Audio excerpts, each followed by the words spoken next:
can. Because if I do it, I have to record it on Yes. my computer, and then that might Yes, it yes, might be yes. hard I to get report to. it to the cloud. Yes. Okay. All right. Great. Cool. Thank you for that question, Christina. Oh, and thank you for thank you for saying that as well. So we're gonna in keeping going. I want to talk a little bit about students, right? Specifically students. And so what I'm going to do is going to be very ambitious. In a moment, I'm going to share in the chat a link to this.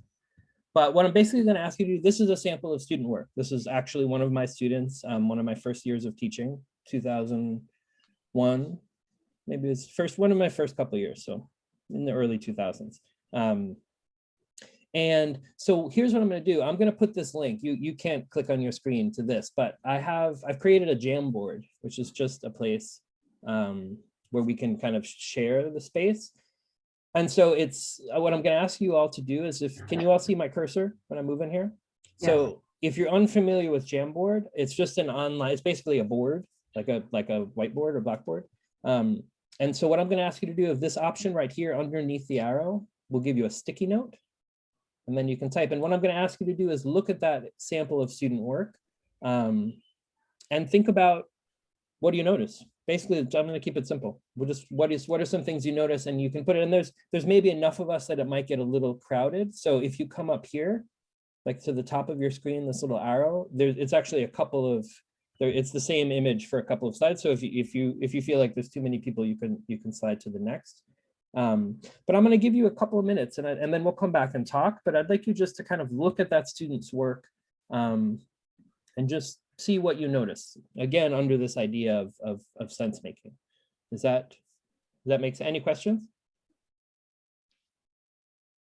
All right, so I'm going to share the link with you. So click on that link, it's in the chat, and a new window should open up. And yeah, you can get started. I'll give you, we don't have that much time, but maybe like 3 minutes.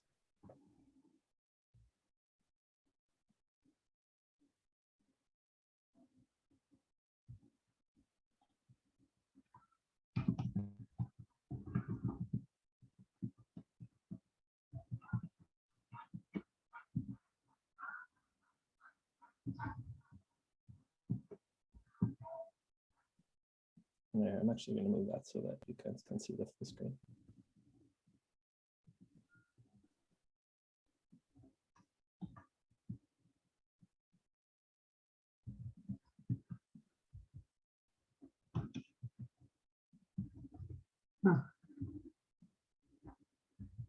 It's saying that you need access. All right, give me 1 second. If I can't fix it, then we will. The link. With the link.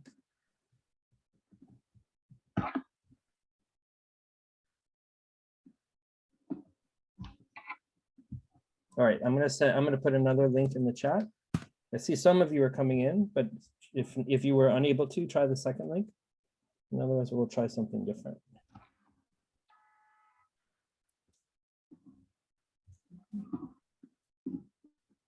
Okay, good. It seems like most of you are getting it. Okay, good. Second one works. Thank you.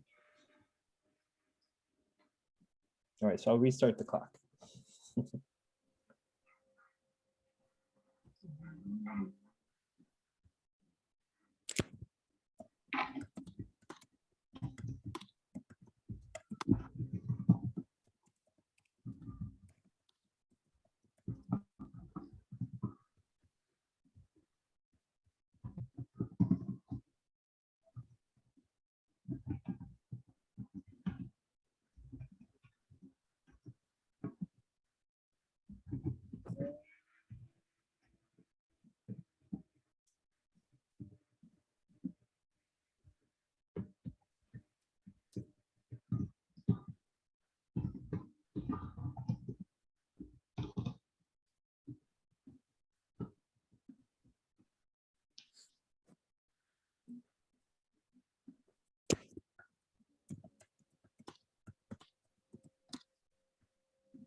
Mark, should we type in the chat or on the Jamboard? People are doing both, and whichever I Okay. should have said, if you're more comfortable in the chat, that's totally fine too. Okay. So either one, whichever one works. But so, and you guys can we can keep looking, but you know, let's start talking about it, because I think we're seeing a lot, right? So let's see if I get this straight. The student explained their answer, they checked their work, they rewrote the problem, right? Those are all the things we tell our students to do, right? They underline, someone said that, right? They underline the key information, they underline the word difference, they identify difference as subtraction problem. So this all sounds great, right? I noticed the student did the math versus using logic to eliminate the other answers. Who said that? Who wrote that last point?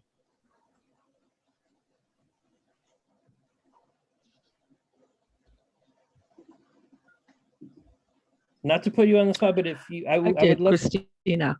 It was Christina. Christina, could you talk a little bit more about what you mean by that?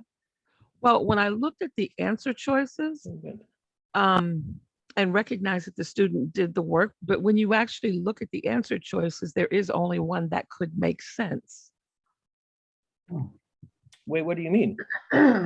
Logically. So there couldn't be a 34-year difference or a 36-year difference. Or she couldn't be 34, 36, or 43, just based on that 35-year difference, right? How do you, So using a methodology of eliminating answers before doing the math. How do you is know what that popped in my mind? How do you know that she can't be 34, 36, or 43? Not enough difference in those 35 years.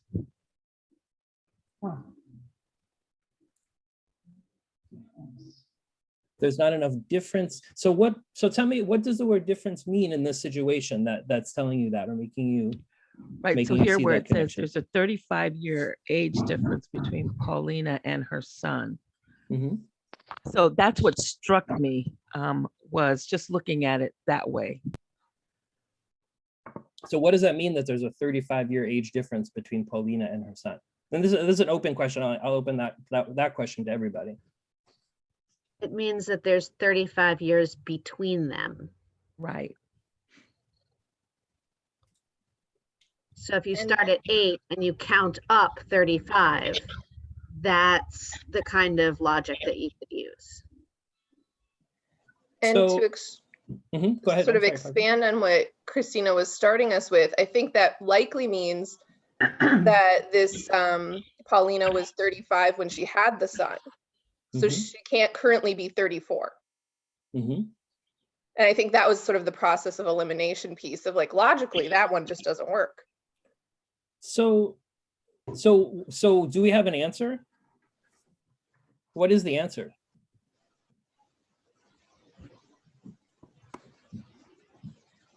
The problem answer Mm-hmm. is the 27, or seemingly, maybe not. Well, so if a 35, so if a 35-year age difference means that there's 35 years between them, and her son is 8, or to put it also, to put it the way Parmani put it, that if Paulina was 35 when her son was born,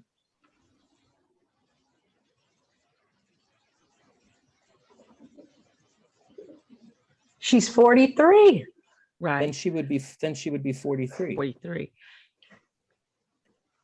And so here we are. And so just to kind of, to put more of a frame on it, this was my student, you know, and we had been doing this, you know, it's called cubes now, but we had been doing like the steps of word problems, right? And this woman had done everything that I told her to do. She underlined the key information. She rewrote the key information. She checked her work.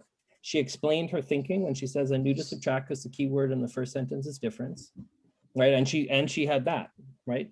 And it's easy for us to get caught in that too, that idea that difference tells us to subtract. But in this situation, it doesn't. different, what difference means, I liked the way someone said it, difference means the space between them. Right. And so this was a real eye-opening experience for me, because, you know, this was a student who was about 43. This was a student who was a mother. And just none of that.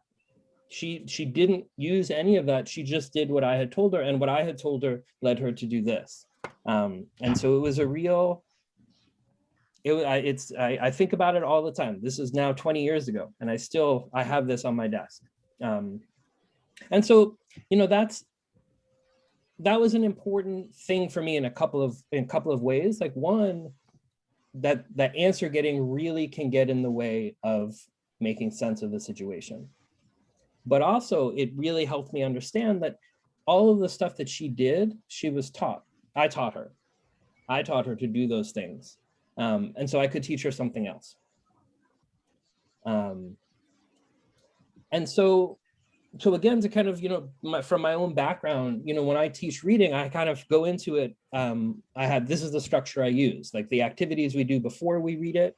You know, we might bring up, you know, how do we bring up helpful information into our working memory, generating questions? How do I activate students' curiosity? What kind of warm up or photos or something to get their interests and their background knowledge going? And then what are the things we do to stay active during reading?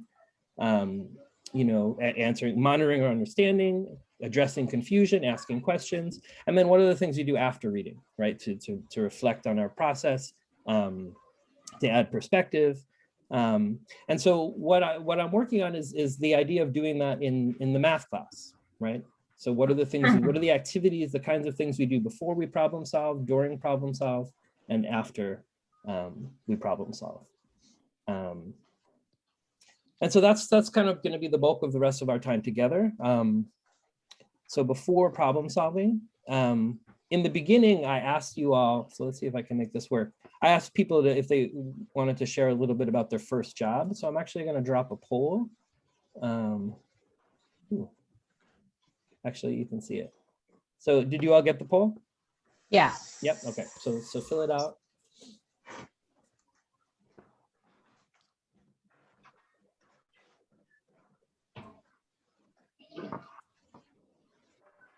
Oh, heck, I'm just going to share it with you.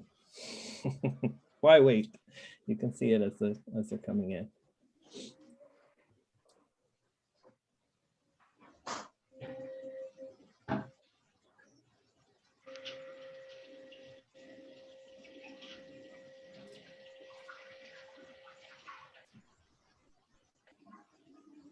Any final votes?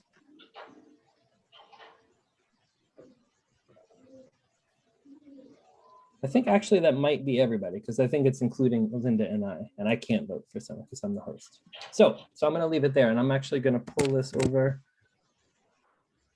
And oh, another vote came in. Oh, I can't. Never mind. I'm just going to do this. So I just want to ask. So this is some data that we've collected from our group, and so let's look at the results together. So these are our bars, these are our percentages. So in the chat, what do you notice? Someone says, my answer is a reflection of my age. What do you mean by that?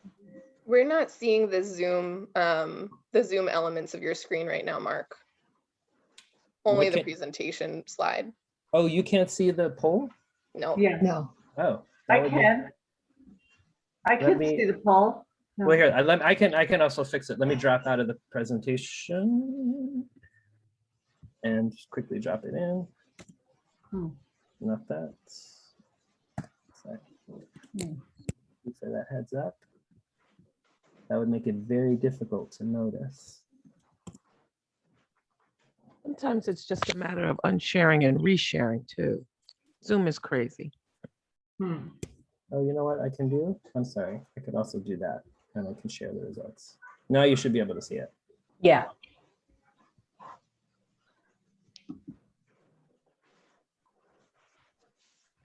Sorry, let me get this out of the way. Okay, now you can all see it? Yes. Okay, so share, and you can share in the chat or share verbally, but let's just take a minute and if you notice anything interesting about these results, any surprises.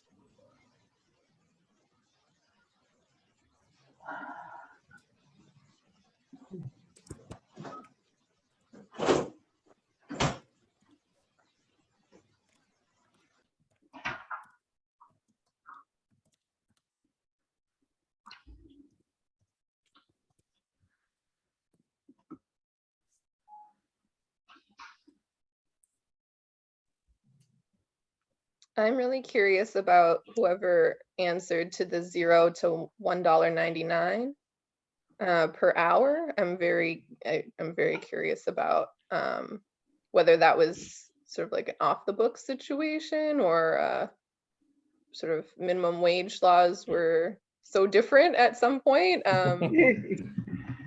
That's why I made the comment about the age thing. When I started working, you were nowhere near $8 an hour. So not even close. If you made $2.35 an hour, you're doing pretty well. So For me, so I couldn't be part of the pool, but I would have also put myself in that category because I worked when I was a kid. I sat in there was a local florist that was friends with my mom, and I sat in the van, or he sat in the van while it idled, and I would run and do the deliveries for tips. So I would make 25 cents for like a day, but I brought joy to people. It's own value. So we're gonna keep going. It seems all the people. So the pay. So there's this idea that pay was less back then. Is that okay? So this is something, back when the world was different. It's really easy to do graphs like this in class, and something I like about doing one of these is you can. Sometimes if your class is small, you can like put it outside your classroom, again, back in other days, because then you can gather more data. But one other thing, and I'm going to drop out of one more time. But one other thing that I've been playing with is how to do this activity. And so you'll get these slides, but I kind of just created the same kind of grid, and I pre-populated it. But this is something that students could go, you could share the link and students could kind of vote this way. But that'll be in the chat.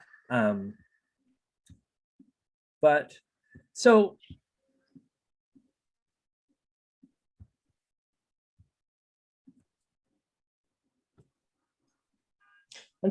idea here is, before we do kind of the bulk of what we're going to be doing, we're just making a graph from student data, because our students we can just create math. We can create math on the spot. There are lots of quick ways to do it. And so it's one of the things that I like to do before problem solving. And you'll see the kind of the connection between this activity and as we go forth. So the next thing we're going to do is we're going to make some predictions from a title. So we're going to be looking at a graph, and I'm going to share the title with you. And what I'd like you to do is make any predictions you can. Based on this title, what do you think, what predictions can you make? What are we going to see in this graph? And this is an idea that's already come up, this idea of minimum wage. You can, if whatever you're more comfortable, you can unmute yourself and just tell us, or you can do it. I'm going to make this, I'm going to try to, is that big enough for you all to see, or should I make it bigger, this part?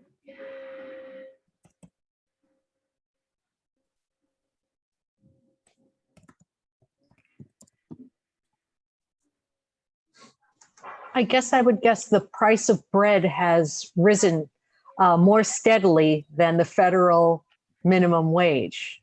I guess the federal minimum wage has stagnated and leveled off, but the price of bread has continued to rise consistently.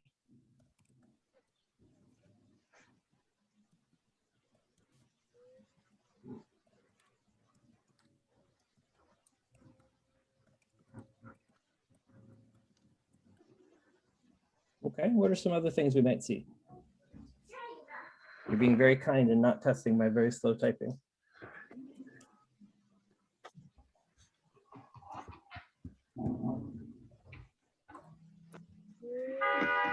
Does anyone agree with any of the things that have been up there?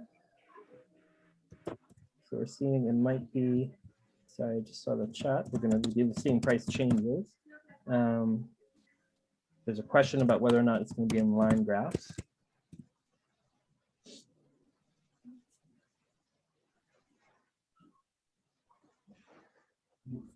Any other ideas about what we might be looking at?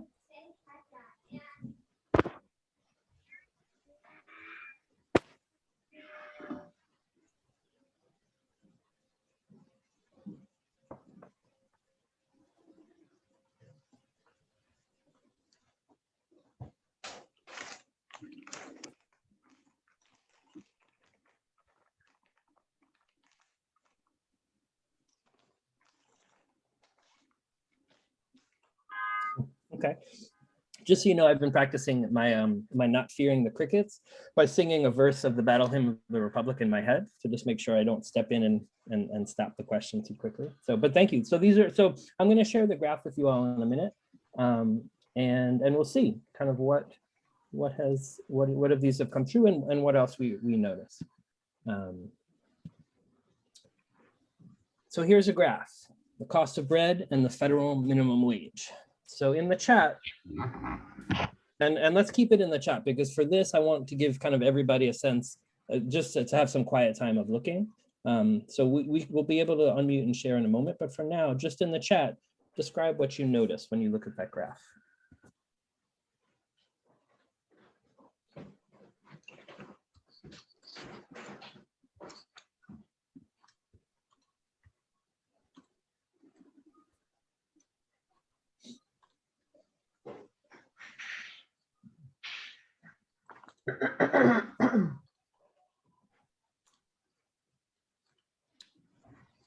Side-by-side bars, increase. Maron, would you in the chat, would you talk a little bit more about describe that increase that you see as you see it? Jessica says the first year there was no minimum wage. So Jessica, a question I have for you is how do you know there's no minimum wage in the first year? How do you know these are years? Tell me more. Getachew says the price of bread has risen faster. So can you, Getachew, in the chat, can you say a little bit, what are you seeing that makes you see that? What are you seeing? What are you noticing? Because that's you thinking about process. You're processing what you're seeing. So tell us, break that down for us. What do you see? Christina saying we don't know which is which, right? So that's a great. Thank you for sharing that. So I'm curious because it seems like some people are talking about them as if they know. And so if you do have an idea about which one is which, please share. How do you know? Someone said bread is yellow, question mark. It's a great question. What do other folks think? There is no label on the axis. It's true. I am not nice. We don't know the units. We don't know the time frame. I appreciate how much you guys are identifying what I haven't given you.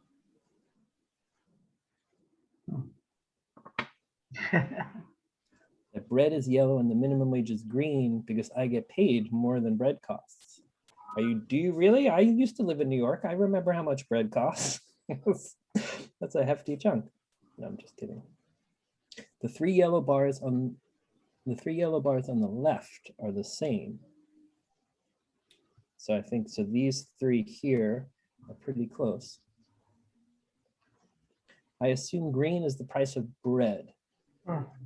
So now we have some conflict. We have competing ideas. Green is the price of bread, yellow is the price of bread. So maybe let's unmute. Can someone share what? Let's stick with this question first about which bar is which. What makes you, if you think the yellow is bread? Can someone unmute themselves and share what makes you think that the yellow is bread, and then we'll do the other.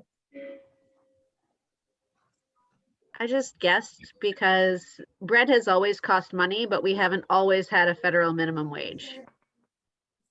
Okay. And so was that Jessica? That was me. So that's good. You also observed that there's nothing here. There's no green, all right? And so Right. you're coming up with some thought, some explanation for why that might be, right? That was so my you- guess, yes. Yeah. Okay. So then, Hey, Genshu, Mark. yes. Yeah. Hello. Yeah, can you hear me? Yeah. Yes.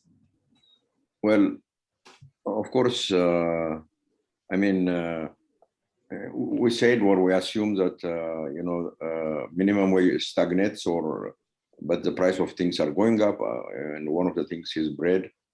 So that's why I assume the green is the price of bread and the yellow is the minimum wage. Ah, super interesting. So I think it was Alexis who said that. Alexis her prediction was that the minimum wage has stagnated, and so you're seeing the yellow. So what are you seeing in the yellow that seems more like it's stagnating than what you're seeing in the green? Well, because you see, the green, it's rising faster, and there is a lot of difference between the last one. For example, you see, it's almost twice or of the yellow, the green one. In this one right here. Yeah. So how could we? This is an open question. So I like this idea of trying to let's dig into that comparison. So how many yellows could fit in this green? Only 2.5. How are you doing that? How are you figuring that out? So you count 1, 2, 3, 1, 2, 3. So you see another yellow up to here. But I don't know. Do I? I mean. So when you're saying 1, 2, 3, are you counting these dark lines here? Yeah, this line. So this is 1, this is 2, this is 3. And then this is 1, this is 2, and this is 3. So another yellow you can have over here, and then probably half of a yellow. So 2.5, yellows in one green, which means, the price is twice than the minimum wage if we take the yellow as a minimum wage. Okay. So what do other folks think? Mark, I think I might change my prediction here a little bit. Okay. Haven't people always been charged for bread? So therefore, it might appear on the graph as costing something, unless someone is constantly baking you bread for free. So even in the initial part of the graph, where there's that very low yellow bar, that was the very low price. Maybe it was a nickel, right? Yeah. And then the existence of the federal minimum wage, I don't think the federal minimum wage existed at all. And that's why it doesn't appear in the beginning of this graph, Okay. that there was legislation early, I guess, in the progressive period to begin a federal minimum wage. So I think the yellow bars are actually the price of bread, and the green is the federal minimum wage. That's what Jessica said. Yeah. Right. Yeah, and I think someone made a great point, Gary. He says, look at the title, the cost of bread and the federal minimum wage. So the cost of bread has to appear first. They're in the title. As the person who created that title, let me tell you, I was not necessarily as thoughtful as So all of that. Well, it depends. Yellow is the color of wheat. Oh, I love it. So it depends the And way you green look at money and green money. it depends the way you look at it. You see, it says the cost of bread. So which comes first, the yellow or the green? The yellow comes, that is the cost of bread. And federal minimum wage. Oh, okay. In that case, then yours is, but it has to be the reverse, because we know most of the time wages, the price goes up and the wages stagnate or they rise very slowly. And so that's an interesting, right? You're really building off of that thing that Alexa said in the beginning, that and it's been our experience that the price of things always feels like it's getting so much more expensive and wages are stagnating. Okay, so I'm going to give you, because as many people said, there's a lot of information I didn't give you. So I'm going to give you a little bit more information.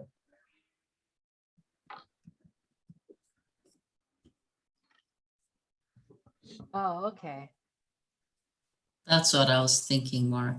I was thinking it's a reflection of time, perhaps. Yeah. The green bars would be time, right? Or keep going, Merrill. Well, down there it says yellow, the cost of 1 So yes, I've given you the label here, but wait, I'm sorry, hold on, Meron, will you, I'm sorry, I didn't quite get what you were saying about time. Can you say that again? Sure, Mark. I was just thinking that the green bars might be reflecting the movement of time, because if we were suggesting that the yellow bars would be the cost of bread, and then the green bars, I don't think can be the federal minimum wage increases, because it's just like how far has it gone up if we really think about it realistically. So I was thinking perhaps that the green bars are measuring time,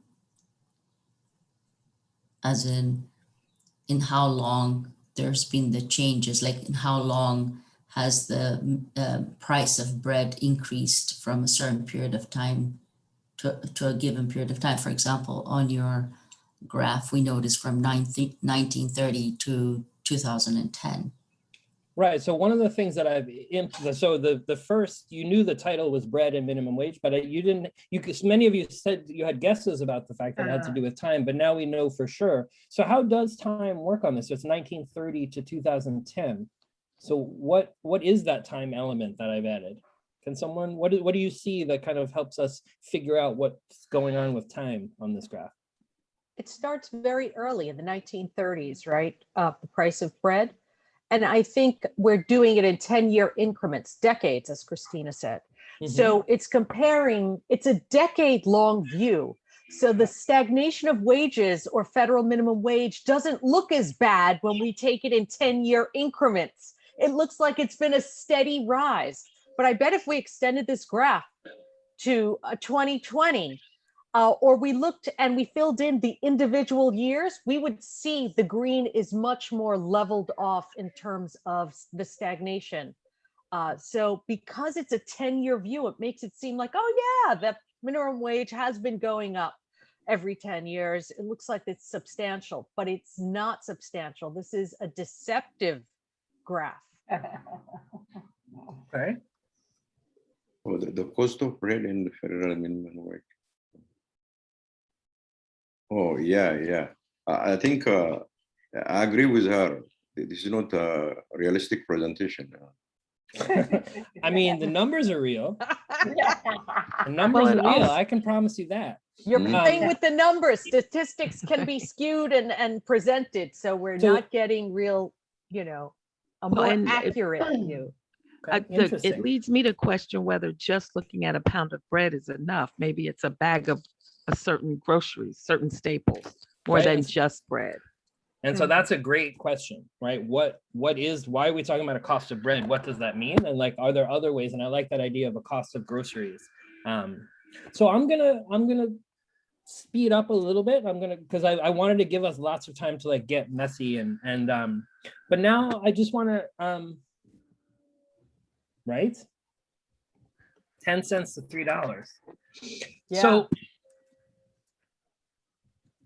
So an activity that, well, as I'm talking, if you can come up with one, you can try. But as an activity, something I like to do now is to have students write some true statements based on the data that's here. But sometimes I'll give them just this. I also sometimes, this is the same data, but now it's also available in a table, because that can just be easier to read. You can see the numbers because the increments here are pretty small. The bar graph for me, it was really about being able to see change and the relationship over time. But if you need the actual numbers, This is them. And so I want to, yes, yes to both of those things that have come in. Take care, Alexis. So we haven't even problem solved yet, right? And I wanted to give you guys a genuine experience, because that's how I do it with students. Because, you know, the idea of like sometimes a math warm up, or, you know, that this idea that the things we do before are just that. That's not math. That's just something we do while late students are coming in. But you guys have done a lot of math, in my opinion. And so I'm going to ask you guys to just spend a minute or two to think about, these are the activities that you did. We made a graph from our data. You made predictions from the title. Slow reveal graph was that graph where I didn't give you all of the information, and then I slowly revealed it. I stripped it all off, and then I put it in piece by piece. There was no question. I still haven't asked you a question. I asked you what you noticed, and the writing true statements we didn't get to, but those are the activities that I considered before problem solving. And so the question I would like you to, in the chat, to just spend a minute thinking about is, did they encourage you, did they make you connect to prior knowledge, generate questions, make inferences, determine what's important? Since all of these things that are our goals, are my goal. I wanted you guys to do these things because I'm teaching these skills. So if you can, in the chat, just take a minute. Did any of these activities make you do any of those things in a way that you can recognize, that you see?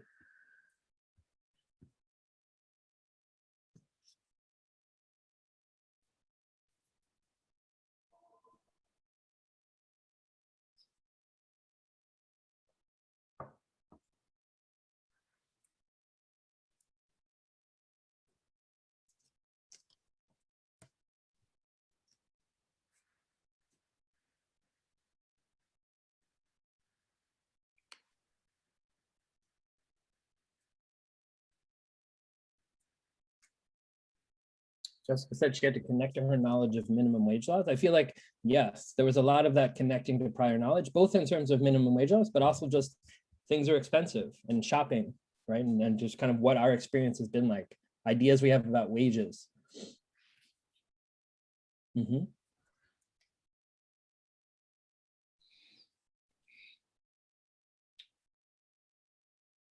So I'm mindful of time. You keep those coming in. But I want to just for a moment return to the question about Paulina and her son, because we looked at that example, and there was an example to me of how a student's answer getting got in the way of her sense making. And so based on the strategies we looked at so far, I just wanted to kind of reflect on, for this specific student, like what we could do to change her experience. And there's so many things that we can do. But the thing that the question I just want to pose, and you can unmute yourselves, but what happens if we leave off the question? If it's just, there's a 35-year age difference with Paulina and her son.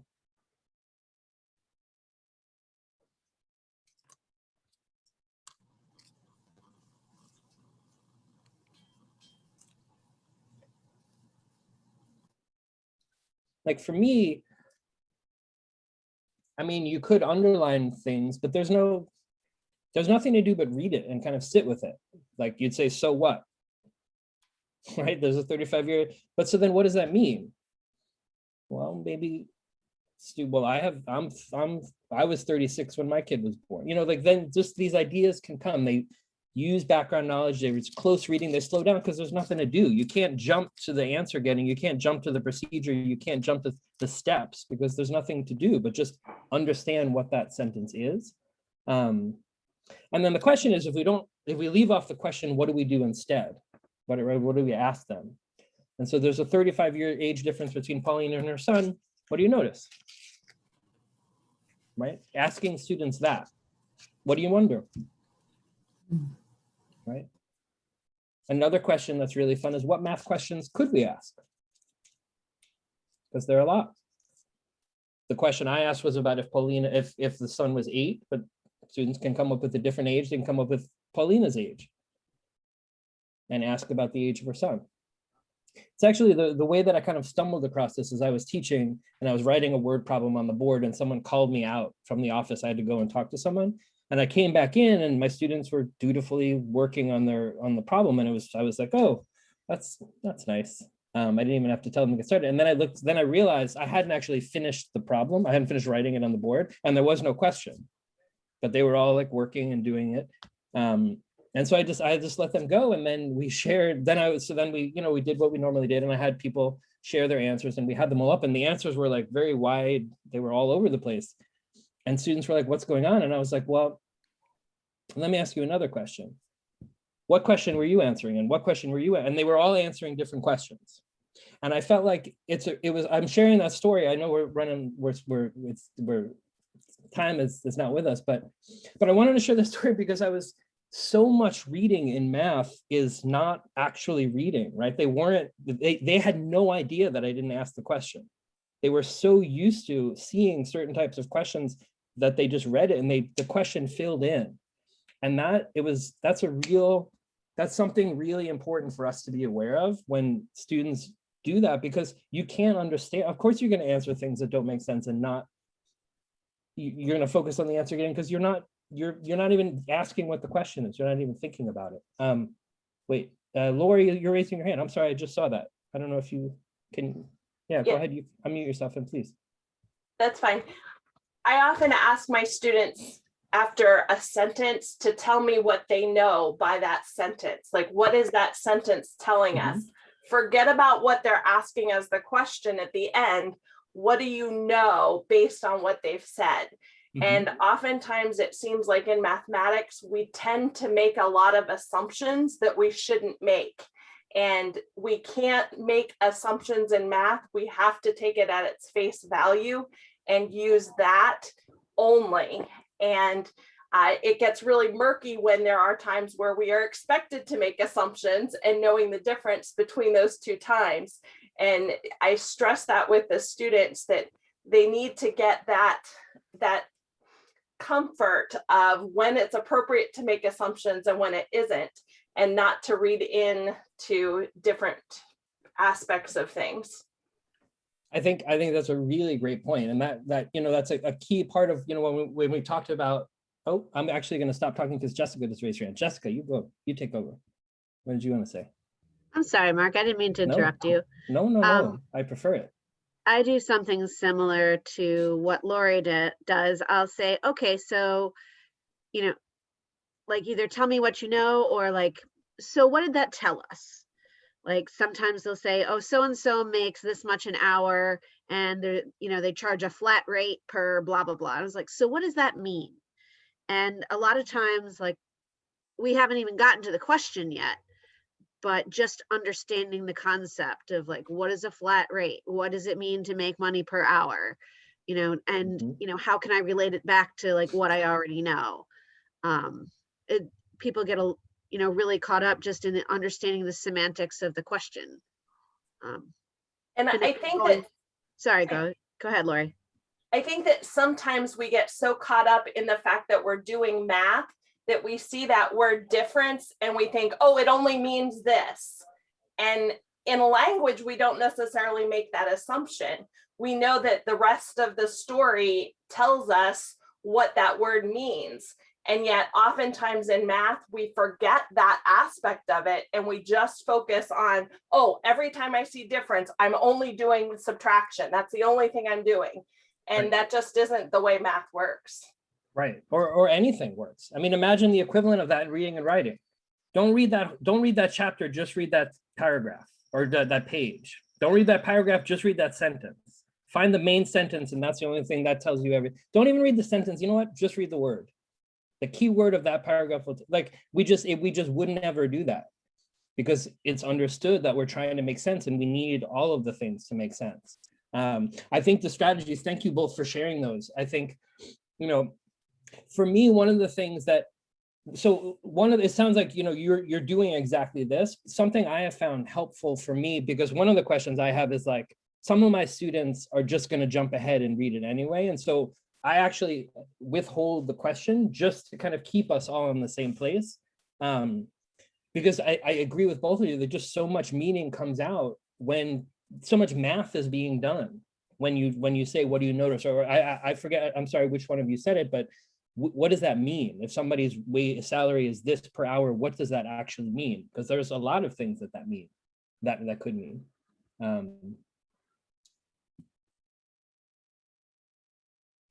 So I'm gonna, okay, yeah. So during problem solving, so we've been doing a lot of math, but we haven't been doing any problem solving. So I'm gonna share with you one kind of continuing this thread with the federal minimum wage and the cost of bread. But I want to give you a sense of a question. We don't have time really to work on it. But so here's that chart again, and the graph. And so the question that I asked is, based on the data, when might people earning minimum wage have struggled the most? And so I'm not going to ask you to calculate that, but what do you all think of that question? Because that's the problem solving question. That was the heart of the class. Seems like maybe during a time when both green and yellow bars were the closest.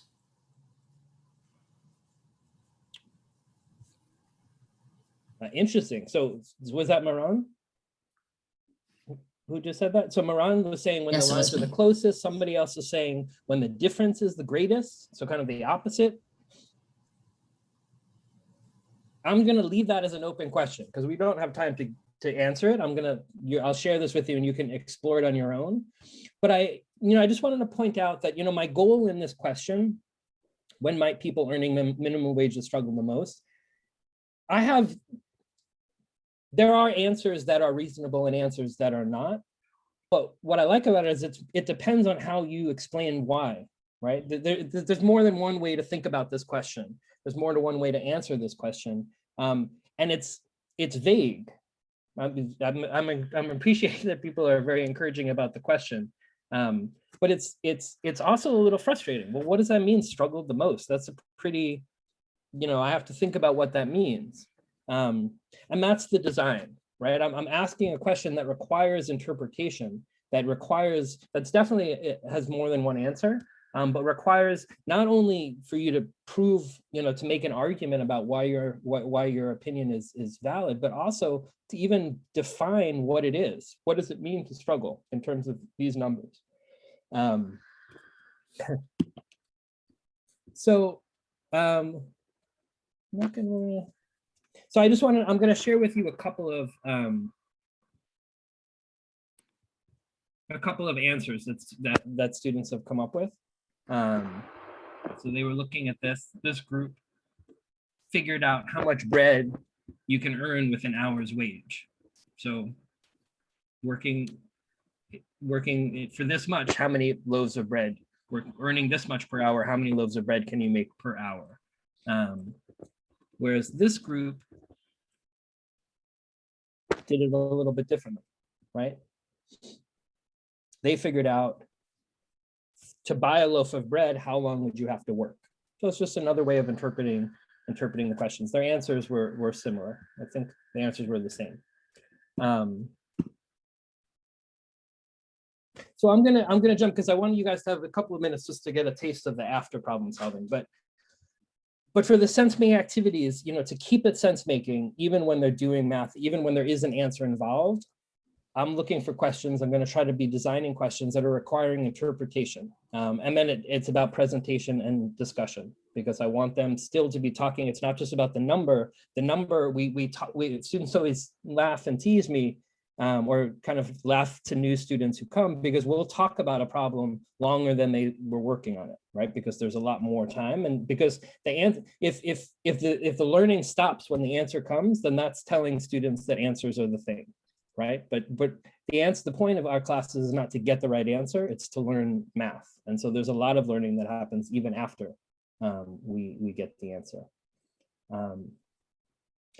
So after problem solving, and I'm just going to kind of go through these slides, the same way we do in this, I feel like for a lot of folks it was more comfortable for me because I had a lot of strategies that very just directly worked from my reading writing experience. And so one of them was having students write reflections, but a reflection, like, what was this like for you? Those kind of things can be an open page, a blank page can be daunting for students. And so I always try to give them a sentence starter, and I try to give them a choice. One of them focused on, because I want them to be, the same way we do in a reading class, I want them to reflect on their process. What's something you did to understand this graph that will help you when you're looking at the next graph? So that's one, I try to offer one choice along those lines. And then, I'd like to show this graph to blank, fill in a person's name because blank, because I think another important kind of way to be thinking about this stuff is, what's the impact of what I just did in a larger, like outside of this classroom, outside of having just gotten this answer. And I'm going to share, here are a bunch of ones that I kind of my go-to ones. There are some that are specific to what it is that we're doing, but I'm going to share all of these with you. And then someone, and I apologize for, I didn't catch who said it, but someone made the point about bread, right? What is bread? Why are we talking about bread? And I think that to that idea of breaking down that membrane of the math happens in a class and only is getting the answer and the work that we do, when you start, especially when you're looking at graphs and you're focusing on sense making and people are bringing in all of their knowledge, some of it correct, some of it not correct, there are going to be questions that come out of it, and kind of a part of my process has been getting comfortable with the fact of I don't always have to know the answers. Sometimes students ask really great questions and I have to say that's a great question. But what I'm trying to be better at doing is bringing those questions then back, like finding something, not necessarily like teach myself that I have to learn everything about the thing, but okay, so that's a question, there's some interest. Let me honor that student's work and their sense making, their mind took them to this place. So one of the readings that we'll share kind of gets to that idea about why are we talking about a loaf of bread, and just that idea of in economics, not that the price of bread is the only one, but just the idea that there are choices that are made when we talk about wealth, when we talk about purchasing power and things like that. So this was the question I started with. This was the task style HSE practice question. And so all of these things were, I could have given this to my students and some of them would have gotten the answer. And some of them would have been like, show me how to do it. Right. And so this is where I started and stripped all of those layers away and then put it back into that structure of before problem solving, during problem solving, and after problem solving. So in our last minute, just to kind of come back full circle, these are the strategies, these are the things that I want to give students the opportunities to do in class. These are some of I'm calling them potential activities because you all have a million more and there are more to come, but these are the ones that I shared. Hopefully that some of them would be helpful, but the goal is this, because answer getting really is getting in the way for many of the ways that people have said of our students' success and also seeing themselves as capable of math. A quick little group, a shout out, a plug for the Adult Numeracy Network. It's a fantastic, it's basically the professional organizations for teachers who teach math in adult education. If you're interested in learning more, that's the website. There's a lot of teaching resources there. There's instructional routines and math and social justice resources and math in public places and math and art. I highly recommend checking it out. And then that's it. So here's the link. I'll put it in the chat as well. But these are all the resources that I have, all of the things that I've done, like classroom ready with versions of them. And I'll put the, as soon as we're done, I'll put the slides in there as well. These are some of the other resources that I offer. But the most important one is my email address. Please, let's continue this conversation. I would love to keep in contact. If nobody emails me, I'll feel bad. I'm just kidding. But I say that, I know a lot of people say that, but I really do. I'm in the process of this, and so I thank you all for coming together this morning, and hopefully we will keep in touch. So thank you, all. Mark. Thank you very much. Please fill out the evaluations. Now we have the chat to then we have the publishers, then we have the panelists. Thank you very much. I'll be ending this. Once again, you can get the slides from Mark on the Google Doc, and then also we will have the slides and the recording available to you. Okay, bye everyone. Thank you. Thank you, Mark. Thank Thank you, Linda. Thank Thank you, everybody.